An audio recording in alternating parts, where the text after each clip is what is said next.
Pada awal abad ke-20, Bandung dikenal sebagai Paris van Java, sebuah kota modern dengan pesona Eropa di tengah jantung Pulau Jawa.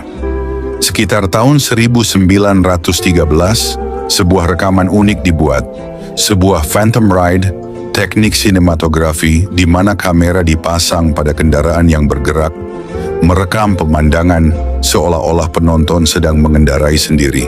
Lewat perjalanan ini, kita dibawa melintasi jalanan Bandung yang sejuk, dikelilingi oleh bangunan kolonial, taman-taman hijau dan lanskap pedesaan yang masih alami. Kamera yang terpasang di mobil bergerak perlahan, merekam kehidupan sehari-hari, pejalan kaki, delman, hingga suasana perkebunan di pinggiran kota.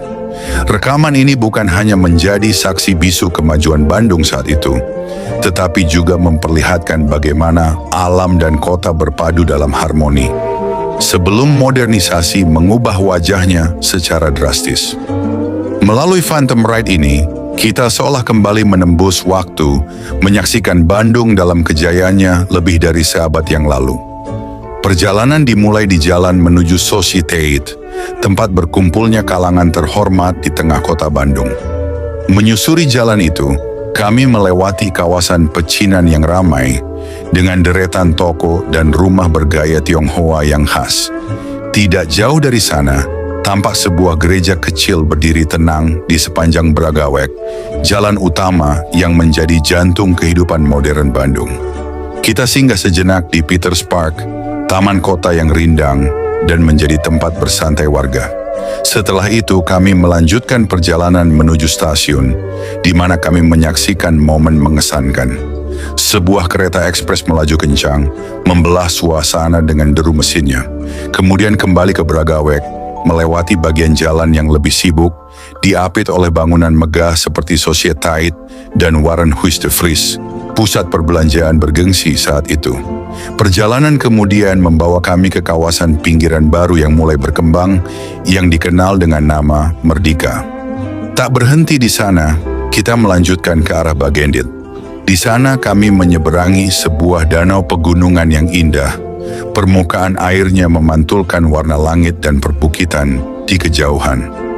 Danau ini bukan hanya menjadi tempat wisata, tetapi juga pusat kegiatan perikanan lokal, di mana nelayan menggunakan jala kecil, shape net, untuk menangkap ikan, sambil perahu-perahu kecil berseliweran untuk bersenang-senang. Sebagai penutup perjalanan, kita menyaksikan pertunjukan mencak, sebuah seni bela diri tradisional Sunda yang mempertontonkan duel semu. Gerakan para pesilat diiringi denting angklung yang menghidupkan suasana, memadukan keindahan seni dan semangat tradisi yang hidup di tanah priangan ini. Phantom Bandung, sebuah tarik-menarik waktu. Di dalam deru mesin tua, di atas rel dan jalan berdebu, sebuah mata mengembara. Bukan manusia, bukan pula dewa, melainkan pandangan yang abadi, mengayun Bandung dalam pelukan ingatan. Paris van Java, seruan itu melayang dari abad ke-20. Ketika Society membuka pintunya bagi wangi kolonial, dan Bragawek bersolek dalam dandan Eropa, sementara taman-taman merekah di antara wangi teh dan tanah basah priangan. Oh, Bandung yang dulu, saat kaki-kaki delman mengetuk irama harian, saat jemari angin membelai daun-daun Peters Park, dan kereta api seperti naga besi menderu memecah pagi yang masih berselimut kabut. Kami, para bayang-bayang masa kini, menyusuri jejakmu dalam rekaman berdebu, melihat para pejalan dalam pakaian serba putih, melihat perempuan Tionghoa di beranda toko, melihat anak-anak berlari di sisi danau Bagendit, mengacaukan bayangan langit di permukaan air. Waktu adalah sungai yang meliuk, dan kami hanyalah rakit kecil yang hanyut. Kadang bertanya, di mana harmoni itu kini? Di mana kota yang berdansa dengan ladang, taman, dan langit? Bandung, kau berkilau di Phantom Ride, sementara kini, dalam gegas jalanan berasap, gedung-gedungmu bertengkar dengan awan, dan aliran sungaimu kadang tertahan beton yang membatu. Namun dengarlah, di celah-celah gedung kaca, di tikungan jalan tua, gemuruh masa lalu masih berbisik. Tarian menjak, denting angklung, sorak anak-anak di perahu kecil Bagendit. Masa lalu menarikku ke dalam pelukannya, mengajakku mendengar kembali langkah-langkah ringan di Braga, menyaksikan nelayan mengangkat jala, menunggu kereta ekspres mengoyak udara. Tetapi masa kini keras kepala, menggenggam tanganku erat, menunjukkan jalan-jalan baru, lampu-lampu kota yang tak pernah padam, hasrat yang terus membangun, walau sering lupa akan akar. Maka aku berdiri di persimpangan waktu, dengan satu kaki di trotoar Societite yang menguning, dan satu kaki di aspal modern yang mengilap, dengan dada dipenuhi rindu, dan mata mencari-cari bayanganmu, Bandung, kota yang berjalan di antara mimpi dan kenyataan. Dan di tengah Phantom Ride itu, yang mengalir seperti arus tanpa ujung, aku mengerti. Bandung bukan hanya masa lalu yang tertinggal, bukan pula sekadar masa kini yang bergerak, tetapi simfoni dua dunia, yang bertengkar, bercinta, dan akhirnya berpelukan dalam perjalanan tanpa henti. Jangan dulu beranjak dari tempatmu. Siapkan 2 cangkir kopi hangat, biarkan aromanya memenuhi ruang, karena perjalanan kita belumlah selesai. Di hadapan kita, Bandung masih membuka pintunya.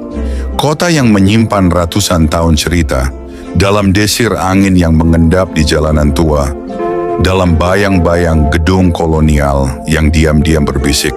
Kita akan kembali menelusuri Braga yang gemerlap, menyelam dalam riuhnya pasar pecinan, menyapa danau Bagendit yang memantulkan langit masa lalu, dan membiarkan Phantom Ride membawa kita meluncur tanpa suara, melewati ladang, stasiun, taman, dan sudut-sudut yang kini mungkin hanya tinggal nama. Setiap denyut jalan, setiap desir dedaunan adalah undangan untuk mengingat, atau mungkin bermimpi kembali. Tidak hanya melihat Bandung dari kejauhan, tetapi merasakan denyutnya yang dahulu hidup dalam keseimbangan.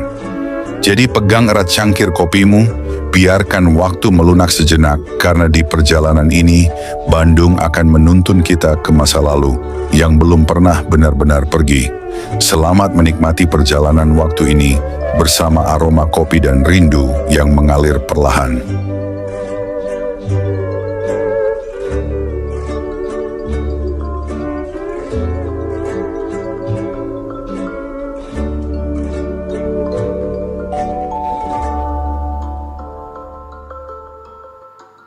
Perjalanan kita selanjutnya membawa kita kembali ke tahun 1927. Di tengah hamparan pegunungan yang sejuk di Jawa Barat, berdirilah sebuah kota yang kala itu telah menjadi pusat kemajuan dan keindahan, Bandung. Dalam rekaman yang penuh warna ini, kita akan menelusuri denyut kehidupan pasar-pasar tradisional, tempat suara tawar-menawar dan aroma rempah-rempah memenuhi udara. Kita akan menyaksikan kemegahan gedung-gedung penting seperti Departemen Perang dan perusahaan pemerintah, lambang dari administrasi kolonial yang tengah berkembang pesat. Di sela-sela hiruk-pikuk kota, gereja-gereja tua berdiri dengan tenang, sementara taman-taman rindang memberi napas kehidupan menjadi paru-paru yang menyejukkan Bandung. Kita kemudian melangkah ke kantor residen, pusat segala urusan administrasi dan kekuasaan. Tak jauh dari sana, rumah sakit memperlihatkan geliat pelayanan kesehatan masa itu, dan kehidupan para staf di hunian dinas pos, telegraf, dan telepon menambah warna dalam keseharian kota. Di jantung Bandung, berdiri megah Societite Concordia, sebuah tempat pertemuan kaum elit Eropa yang gemerlap. Sementara itu, di sudut lain kota, kawasan pecinan berdenyut dengan semarak, mencerminkan dinamika kehidupan komunitas Tionghoa yang penuh warna.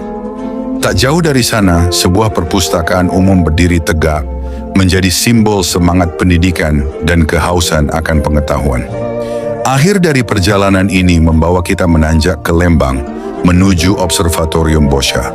Di tempat sunyi ini, manusia mengangkat pandangannya ke langit malam, menatap bintang-bintang yang berkelip jauh di atas cakrawala Bandung.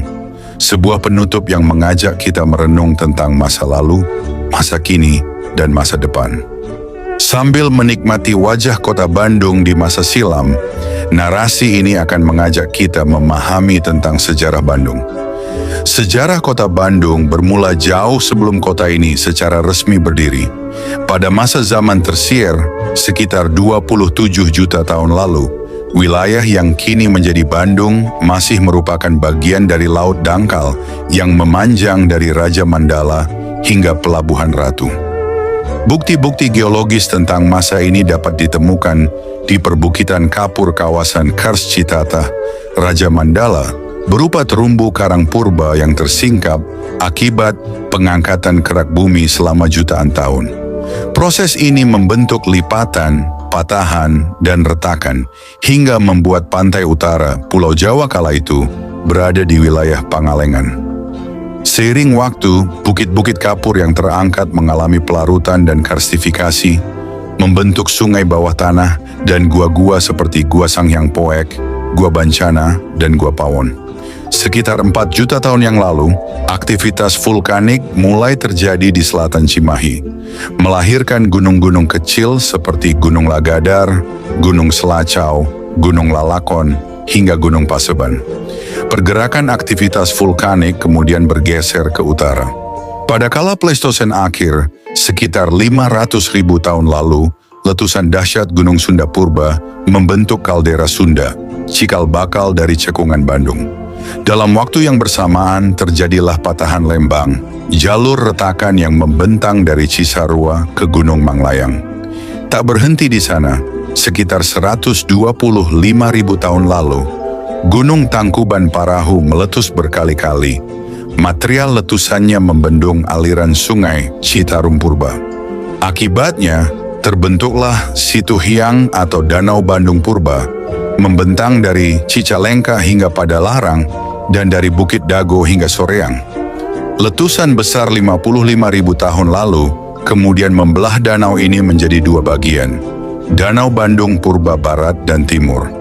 Erosi air yang terus-menerus serta gempa bumi akhirnya membobol dan mengeringkan sebagian besar danau ini, menciptakan Cukang Rahong dan Curug Jompong sebagai saluran airnya. Cekungan Bandung yang terbentuk ini telah dihuni manusia setidaknya sejak 9.000 tahun lalu. Penemuan penting 4 kerangka Homo sapiens di Gua Pawon membuktikan keberadaan manusia purba di wilayah ini. Tak hanya kerangka, di gua ini juga ditemukan lebih dari 22.000 artefak dari batu obsidian, peralatan hidup hingga gelang batu yang memperlihatkan kehidupan komunitas manusia purba di Bandung.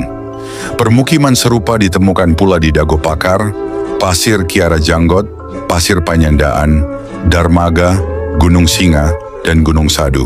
Pada abad keempat Masehi, wilayah Jawa Barat, termasuk Bandung, menjadi bagian dari kerajaan Tarumanagara di bawah kepemimpinan Raja Punawarman. Kerajaan ini berjaya hingga abad ke-7. Namun saat Sri Maharaja Tarusbawa naik tahta, ia mengganti nama Tarumanagara menjadi Kerajaan Sunda. Di tengah perubahan ini, Wretikandayun, Raja Galuh, menuntut pemisahan wilayah, yang akhirnya disetujui untuk menghindari perang saudara. Maka, lahirlah dua kerajaan, Sunda di barat dengan ibu kota di Pakuan, Bogor, dan Galuh di timur dengan pusat di Kawali, Ciamis. Pada masa kejayaan Prabu Sri Baduga Maharaja atau Prabu Siliwangi 1482 sampai 1521, kedua kerajaan bersatu kembali menjadi Kerajaan Sunda Galuh yang kemudian lebih dikenal sebagai Kerajaan Pajajaran. Namun pada tahun 1579, Pajajaran runtuh akibat serangan Kesultanan Banten yang dipimpin oleh Maulana Hasanuddin. Seusai keruntuhan ini, muncul Kerajaan Sumedang Larang dipimpin oleh Prabu Geusan Ulun sebagai penerus kejayaan Sunda di wilayah Priangan, termasuk Tatar Ukur, wilayah yang kelak menjadi Bandung. Sayangnya Sumedang Larang harus menghadapi tekanan dari Kesultanan Cirebon dan Banten. Di tengah ancaman tersebut, Raden Suryadi Wangsa atau Pangeran Rangga Gempol Kusumadinata membawa Sumedang Larang bergabung dengan Kesultanan Mataram di bawah Sultan Agung pada tahun 1620. Wilayah Sumedang Larang kemudian menjadi bagian dari Kabupaten Priangan yang juga mencakup Ukur Bandung, Pamanukan, Ciasem, Kaung Sukapura, Limbangan, dan Cianjur. Memasuki abad ke-18, Tatar Ukur menjadi wilayah penting. Bupati Bandung ke-9, Raden Adipati Wiranatakusuma, 1794 sampai 1829, memiliki visi besar untuk memindahkan pusat pemerintahan lebih dekat ke jalur transportasi utama. Namun, pemindahan ini dipercepat oleh keputusan Gubernur Jenderal Hindia Belanda ke-36 Herman Willem Daendels yang membutuhkan jalur jalan pos Anyer Panarukan. Pada 25 September 1810, Daendels mengeluarkan Besluit, keputusan resmi yang menandai pendirian kota baru di tepi Sungai Cikapundung. Sejak itu, tanggal 25 September ditetapkan sebagai hari jadi Kota Bandung. Seiring berjalannya waktu, kesadaran untuk meluruskan sejarah Kota Bandung semakin menguat. Selama bertahun-tahun, banyak orang mengenang 1 April 1906, tanggal berdirinya Gemeente Bandung, sebagai hari jadi kota ini. Namun pada tahun 1997, pemerintah Kota Bandung memulai langkah penting untuk menelusuri kebenaran sejarah yang lebih dalam. Seminar, sarasehan, dan penelitian akademis pun digelar. Sejarawan dari Fakultas Sastra Universitas Padjadjaran bersama para pakar lainnya bahu-membahu mencari kepingan-kepingan masa lalu yang selama ini tersembunyi di balik catatan sejarah kolonial. Hasil dari upaya itu membawa pada satu kesimpulan besar. Tanggal 25 September 1810 lebih sah dan dapat dipertanggungjawabkan sebagai hari kelahiran Kota Bandung. Akhirnya, pada tahun 1998, pemerintah Kota Bandung secara resmi menetapkan 25 September sebagai hari jadi Kota Bandung melalui Peraturan Daerah Nomor 35 tahun 1998. Sejarah Bandung sendiri sesungguhnya jauh lebih tua dari pembentukan Gemeente.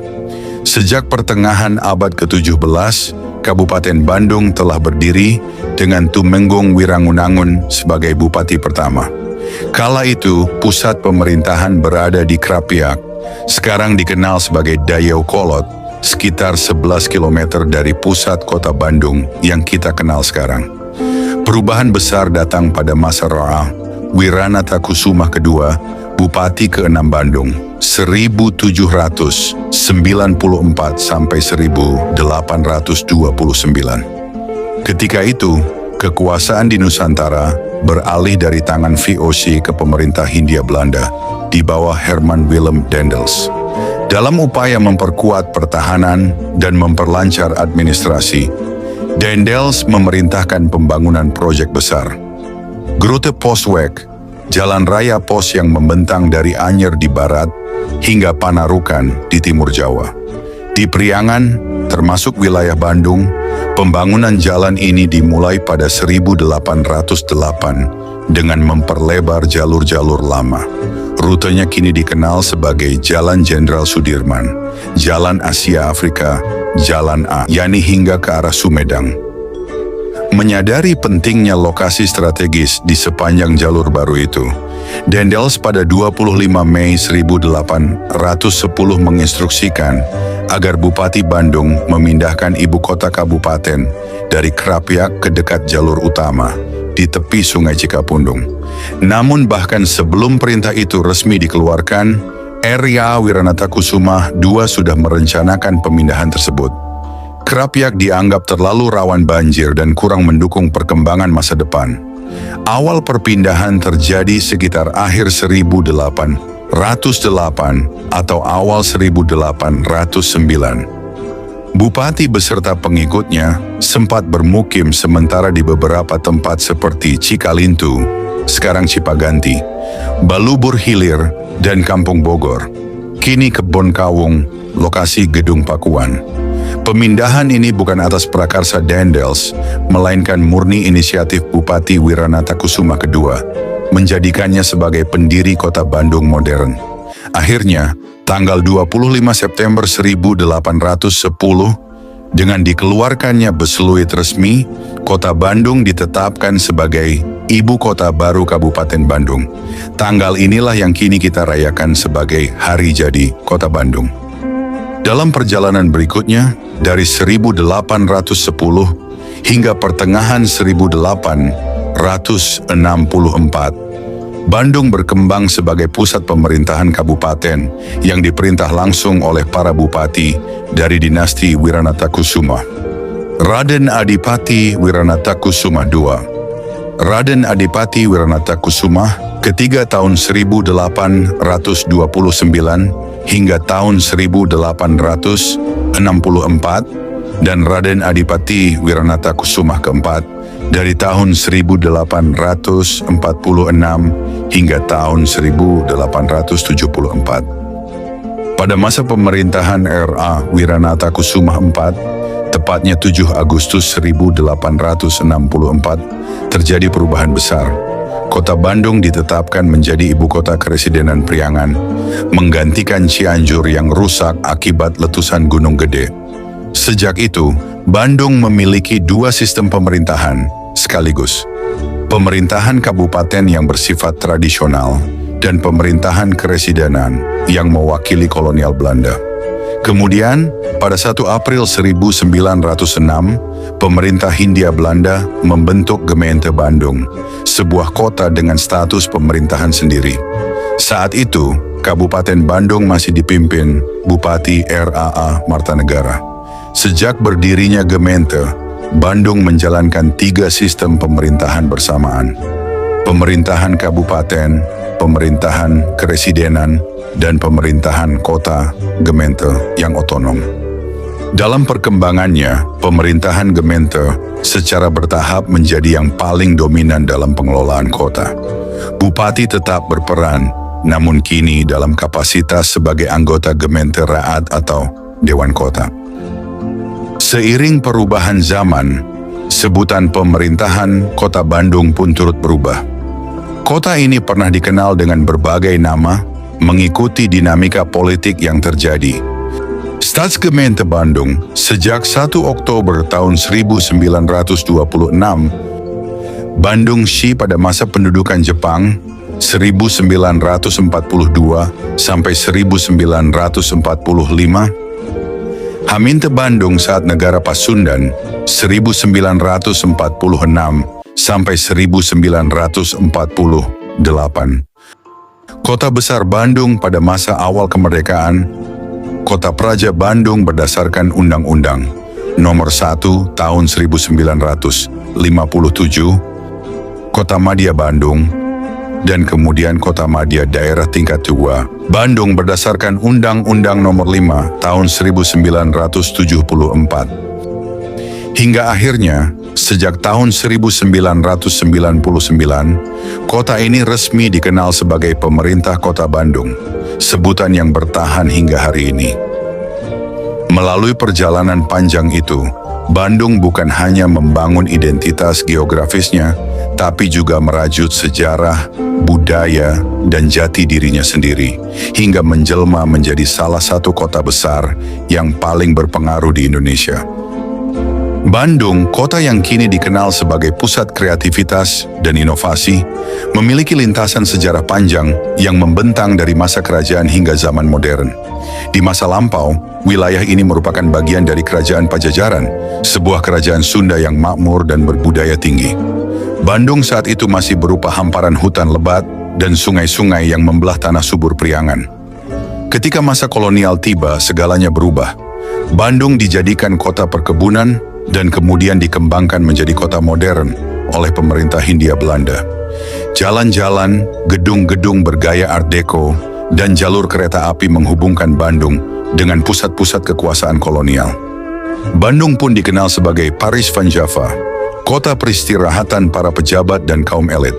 Memasuki era kemerdekaan, Bandung mengambil peran penting dalam perjalanan bangsa. Konferensi Asia Afrika tahun 1955 menempatkan nama Bandung di panggung dunia sebagai lambang solidaritas negara-negara yang baru merdeka. Sejak itu, Bandung terus tumbuh menjadi kota pendidikan, teknologi, seni, dan perlawanan budaya. Kini, Bandung adalah kota dinamis yang mewarisi jejak sejarah panjang itu. Sebuah tempat di mana tradisi Sunda, warisan kolonial, semangat kemerdekaan, dan denyut zaman modern berpadu dalam satu harmoni. Bandung tidak hanya berdiri sebagai saksi sejarah, tetapi terus bergerak, bertransformasi, dan menginspirasi, membawa warisan masa lalu menuju masa depan yang gemilang.